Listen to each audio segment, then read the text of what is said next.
Oh, hello. I didn't see you there. You see, I was studying. Studying helps me and many other students feel prepared for classes, quizzes, and exams. Studying is beneficial for many reasons. It can help you get to know class content and feel prepared when going into a class. Studying can help you improve in your classes and raise your grades.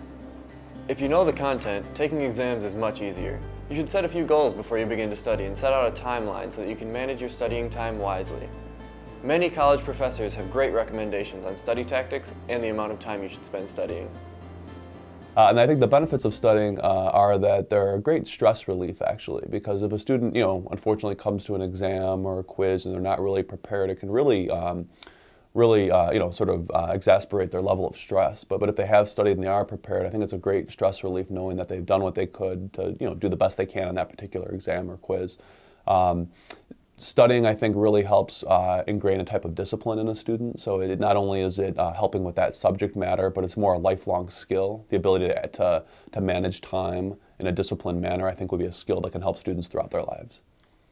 So I think, although it varies by subject and by course, for each student, I think in general, a nice rule of for every hour in class, a student should probably spend about 2 hours outside of class studying.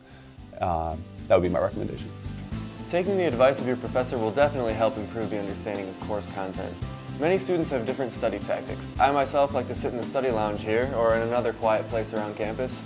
There are many locations on campus that allow students to study or gather materials to help them study. The library, computer labs, dorm rooms, and study lounges are just a few of the places that you can go on campus. Once you have the perfect place to study, you can choose the most efficient studying strategy for you. Some students prefer to study in quick, short sessions, and others prefer to study in longer sessions. My study habits are pretty much the same no matter what I'm studying for. I like to continually go over the subject, and I like to take a lot of notes. So I go off of my notes a lot.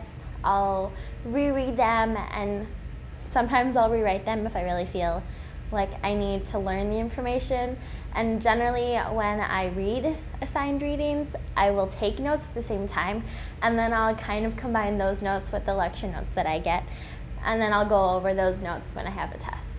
Well, right now I'm in a manual communication class, which is like a sign language class, and it's a lot of memorization, and we have our final upcoming this week, and it's a lot of I have to memorize the signs, and then the teacher will go in front of the class and he'll do the sign, and we have to just know what it is, and we have about 500 different signs that we have to know.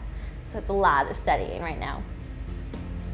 The way in which you study is all up to you, but one thing is for certain. Trying to get by all of your classes without studying probably will turn out to be a bad idea. Now before you go off and study, let me give you a few general tips for studying. First, create a list of all the content you need to study and check it off as you go along. Try to study the hard subjects first. Study in a quiet place so that you can concentrate fully. Take notes in class that you can study later. When studying from a textbook, read slowly. It helps you actively think about each sentence you read before you go on to read the next one. When studying for a test, use flashcards to help you memorize questions and answers. I think one thing that's very important in terms of studying is everyone does have to develop their own study method. So I don't think there's one method that someone could prescribe that everyone should follow this and they would be fine. I think everyone has to discover their own, what works for them.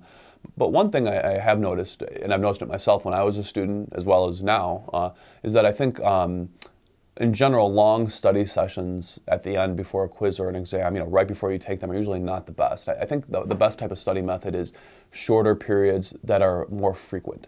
If students make flashcards or constantly study the material for 20 minutes here, 20 minutes there, hour here, hour there, I think it's much easier to retain the information, if it's multiple sessions as opposed to one long session. So I think good time management and studying at very frequent intervals is important. For more studying tips and suggestions, consult your professor or other students.